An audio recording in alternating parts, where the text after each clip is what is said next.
Okay, so she's running on 3. I'm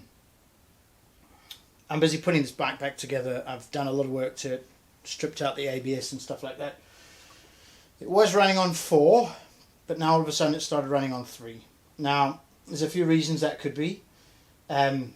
Fuel issues, ignition issues, spark plug or a coil would often be an easy way to check and attempt to repair, but unfortunately with these, if you want to change a plug you have to strip the cooling system out, and that's a pain in the arse because then you have to vacuum fill the cooling system. So it's probably easier to first check the fuel injection and make sure that's all working. Now, I had this issue once before. It was cylinder number 1. The plug on the fuel injector had come adrift, and that was why it happened. Now I can always check that and strip all of this out, but there's an easier way to just make sure that everything is still working. I mean, you might have a bad injector, but it's at least you can check that the wiring to the injectors is working and that the injectors are plugged in, and that is by using the diagnostic port. So we're going to do that now. It's got this little round port. It's pretty easy to get an adapter to suit this sort of standard OBD port. So yeah, so that's got to go in there, aligned correctly.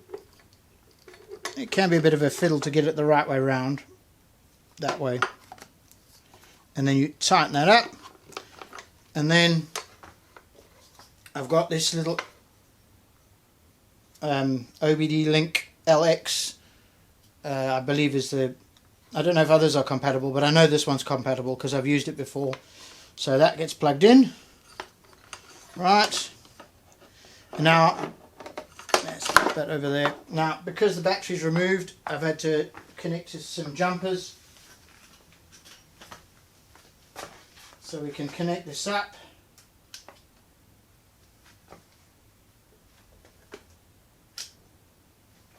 Right, now we've got a bit of life at the ignition, and you'll notice I've got some stuff going on here.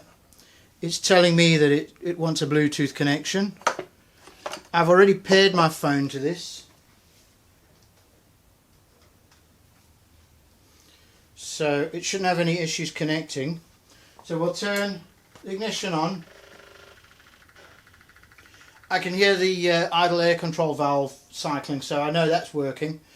The app is Moto Scan, and then we'll go into the K series because this is the K1200S.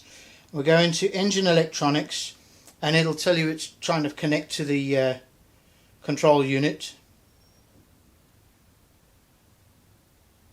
It does take a few minutes. It says no connection. Well, that's very useful, isn't it?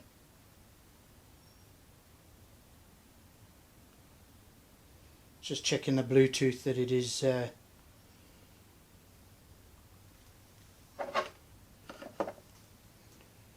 try that again.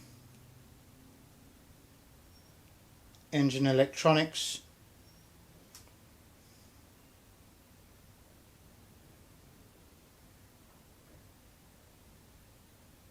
Now, I've noticed it can be a little temperamental, so I'll go into my Bluetooth and I will just get rid of the, I'll just unpair it and repair it.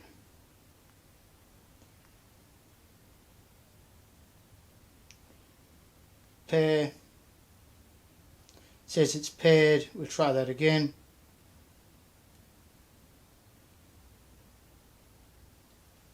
What you should see is the blinking light should start slow blinking when it's paired. The blue light. Ah, bollocks.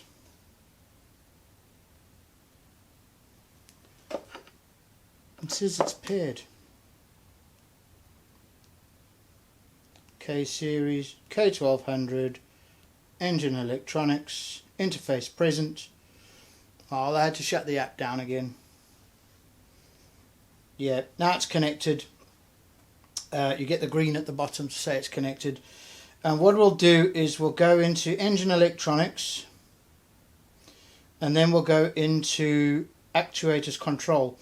And what you can do here is you can cycle some of the functions of the bike from your phone and just check they're all working. Like for instance, the fan, for instance, I can switch it on.